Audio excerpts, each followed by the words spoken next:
El pasado 17 de marzo se celebró en Irlanda, México y otros países católicos más el Día de San Patricio, fecha que conmemora la muerte de San Patricio en Irlanda, siendo este santo patrón de toda la isla de Irlanda. En México, entre el 11 y el 20 de marzo se celebran festividades con la temática de San Patricio, culminando con el desfile que parte desde el centro de Coyoacán hasta el exconvento de Churubusco, en donde se localiza el Museo de las Intervenciones.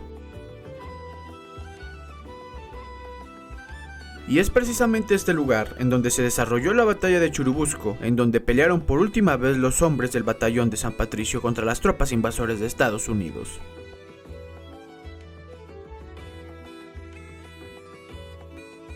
Y es por eso que hoy en México Historiador te hablaremos del batallón de San Patricio. Antes de comenzar, recuerda dejar tu like y comparte el video, eso me ayudaría mucho la verdad, y sin nada más que decir, comencemos.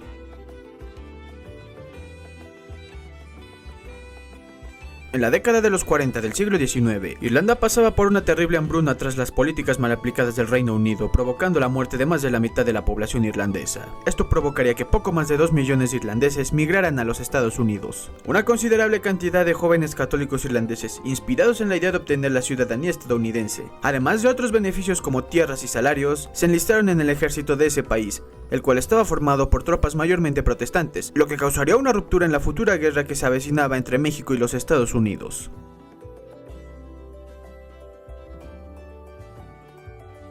En el ejército, la mayoría de irlandeses debían de pedir permiso para prácticamente todo, pero sobre todas las cosas, para poder asistir a misa católica, lo cual era mal visto por los anglosajones, quienes buscaban cualquier pretexto para castigarlos físicamente.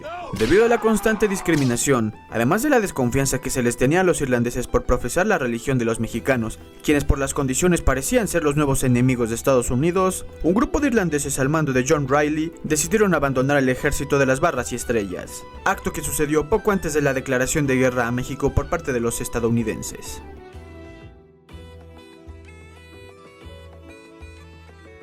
El gobierno mexicano tenía el conocimiento que la guerra entre su país y su vecino del norte era inminente, por lo que se tomaron diferentes decisiones como llamar del exilio al expresidente Antonio López de Santa Anna, el responsable de perder Texas, así como la guerra de los pasteles, aunque poco se dice que fue el almirante estadounidense Alexander Slidell el encargado de traer de La Habana, Cuba, a Veracruz a Santa Anna para que éste se estableciera en su hacienda.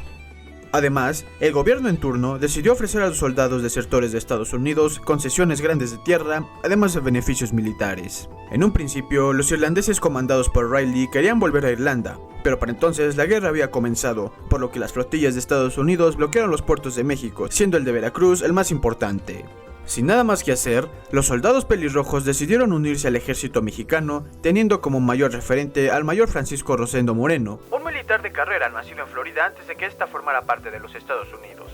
Con él establecieron una gran amistad, pero además, los irlandeses decidieron pelear por México, pues además de profesar la religión católica, ellos sabían lo que era que una nación se posicionara contra otra injustamente, haciendo referencia a Irlanda y Reino Unido, por lo que se dieron cuenta de que los estadounidenses tenían la moral de una bayoneta.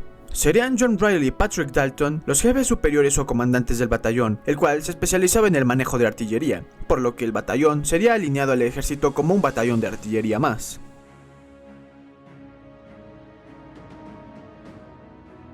Los primeros combates no oficiales del batallón serían en el asedio de Fort Texas y Palo Alto, y el primer combate abierto en el que participó de manera formal los San Patricios, como se les hacía llamar, fue el 21 de septiembre de 1846 en la batalla de Monterrey, en donde los integrantes del batallón lucharon valientemente repeliendo en 2 ocasiones ataques directos contra el corazón de la ciudad, y junto con las tropas mexicanas, la victoria se veía cerca, pero la repentina decisión de Pedro Ampudia de rendirse le dio la victoria al general Zachary Taylor. Riley y Dalton criticaron la decisión de Ampudia. De hecho, se empezaba a creer que existían tratos entre los altos mandos de ambos países. Es en este punto que los colorados crean la bandera del batallón, siendo una bandera verde con un arpa donde se leía Erin go Bragh, que traducido al español significa por siempre Irlanda. El combate que libró el batallón de San Patricio posteriormente fue en la Angostura entre el 22 y el 23 de febrero de 1847, en donde y para entonces ya contaban con poco más de 800 desertores peleando en el batallón, que ahora también contaba con alemanes, polacos, algunos ingleses y españoles que profesaban el catolicismo. En dicha batalla, Santa Anna contaba con 16.000 hombres, 4.000 soldados menos comparados con los que salió de la Ciudad de México. Ambos ejércitos combatieron sin piedad y el batallón de los Colorados no fue la excepción, causando múltiples bajas con baterías de artillería, demostrando así la gran capacidad y destreza militar de los desertores que ya eran indispensables para las compañías del norte del ejército mexicano. Incluso, el general estadounidense Zachary Taylor estaba a punto de retirarse, pero Santa Anna llamó un alto al fuego, y es en ese interludio que ambos generales charlaron por horas, acordando la retirada de las tropas de México. Pero además, Santa Anna devolvería a Taylor poco más de 400 prisioneros, y como si fuera poco, el general estadounidense caminaba junto con el Napoleón del Oeste entre las tropas mexicanas como si nada. A esto, Riley y Dalton, junto con sus amigos más cercanos, lo consideraron un tremendo error, y de nuevo especularon con la idea de que existía un acuerdo entre los presidentes de ambas naciones. Acuerdo que quedaría establecido una década atrás, cuando Santa Anna cayó preso y fue llevado a Washington tras la guerra con Texas. Una vez detenido el avance yanqui en el norte, que como ya mencioné posiblemente fue logrado tras acuerdos fraudulentos, el batallón de San Patricio fue reubicado junto con gran parte del ejército de Santa Anna en el centro del país, ya que el presidente Polk de los Estados Unidos abrió un nuevo frente en Veracruz bajo el mando de Winfield Scott. Scott avanzaría en tierras mexicanas tras un inhumano, cruento, sanguinario y devastador bombardeo en Veracruz, causando la muerte de poco más de 1000 civiles entre niños, mujeres y ancianos.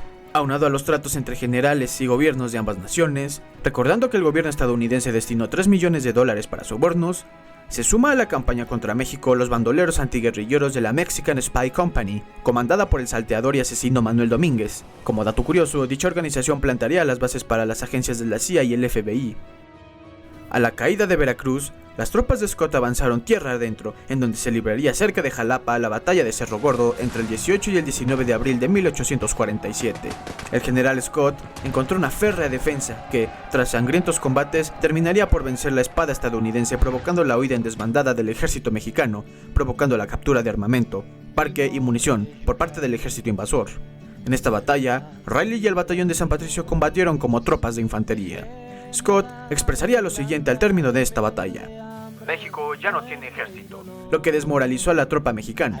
Se cree que por esta razón Scott tomó la ciudad de Puebla sin un solo disparo, pero existe la versión que relata que el arzobispo Sánchez y Velázquez Vizcaíno pactó con los estadounidenses para proteger los intereses de la iglesia, esto sin importar el desenlace de la guerra, demostrando la corrupción de la iglesia mexicana desde entonces y desde muchos años atrás. El frente de batalla de los patricios se trasladó a Padierna, a las afueras de la Ciudad de México, el 19 de agosto, en donde de nuevo, tras la corrupción de altos mandos del ejército mexicano y una mala estrategia, la batalla se perdería, aunque causando a los invasores 900 bajas. Y como dato curioso, en esta batalla combatió Agustín Jerónimo de Iturbide, primogénito del primer emperador de México.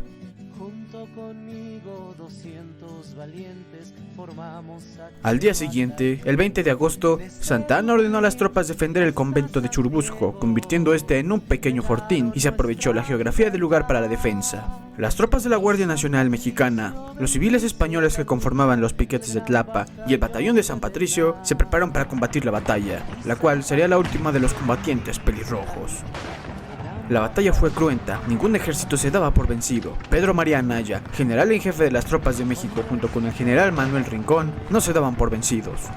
Los patricios causaron grandes bajas, en tanto que los invasores intentaron rodear el lugar, y cuando las municiones y el parque se agotaron, la batalla se recrudeció, enviando a las tropas de ambas naciones al combate cuerpo a cuerpo, en donde los irlandeses defendieron el lugar con lo que podían, pero la mayoría de ellos murieron en aquel lugar al servicio del Estado mexicano, demostrando su valor y heroísmo. Una vez que el comandante yankee David E. Twiggs ordenó la entrega del parque a los mexicanos, el general Pedro Anaya le respondió con su frase histórica: "Si hubiera parque, no estaría usted aquí". A los integrantes del batallón de San Patricio que sobrevivieron, se les juzgó por deserción y traición, y varios de ellos se les marcó con la letra D para que supieran todos que eran desertores. Y además, fueron azotados con 50 latigazos. Riley fue uno de ellos. A quienes desertaron antes del inicio de la guerra se les condenó a muerte en la horca. Días más tarde, el 8 de septiembre, se libró la batalla de Molino del Rey, y el 13 de septiembre de 1847 se combatió la batalla del castillo de Chapultepec. En la lejanía, 31 irlandeses en la horca fueron obligados por órdenes de Scott a ver el combate del castillo y a ver cómo la bandera de México era reemplazada por la de Estados Unidos, dando a entender que lucharon en vano, y una vez la bandera invasora alcanzó su punto más alto, se dio la orden de ejecución. Para el 15 de septiembre de ese mismo año, la bandera de Estados Unidos ondeaba ya en el Palacio Nacional.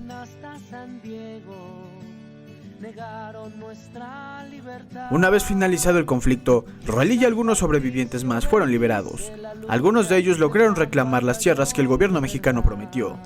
En tanto a Riley, murió el 31 de agosto de 1850, posiblemente a causa de su alcoholismo, siendo sepultado bajo el nombre de Juan Riley. Aquel año, el ejército tomó la decisión de disolver el batallón de San Patricio.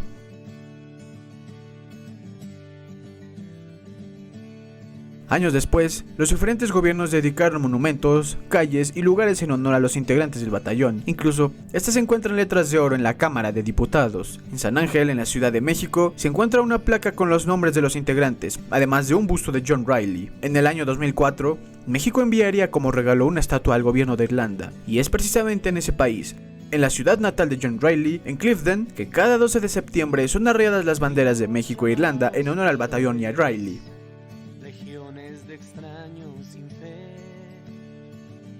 No cabe duda que estos hombres lo dieron todo por México, incluso cuando muchos de ellos sabían que no podrían ganar la guerra. Su coraje y valentía deben de servir como inspiración para las próximas generaciones, ya que demostraron su amor por un país ajeno cuando muchos mexicanos de la época no lo demostraron. La historia oficial los ha olvidado, pero nosotros tenemos la tarea de esparcir esta historia de valor, determinación y heroísmo. Nunca olvidaremos el arrojo, la intrepidez y la osadía del batallón de San Patricio. Solo me queda decir, ¡viva México! ¡Viva Irlanda! ¡Viva el batallón de San Patricio! Pero sobre todas las cosas debo de gritar este día a los cuatro vientos, Erin go bragh.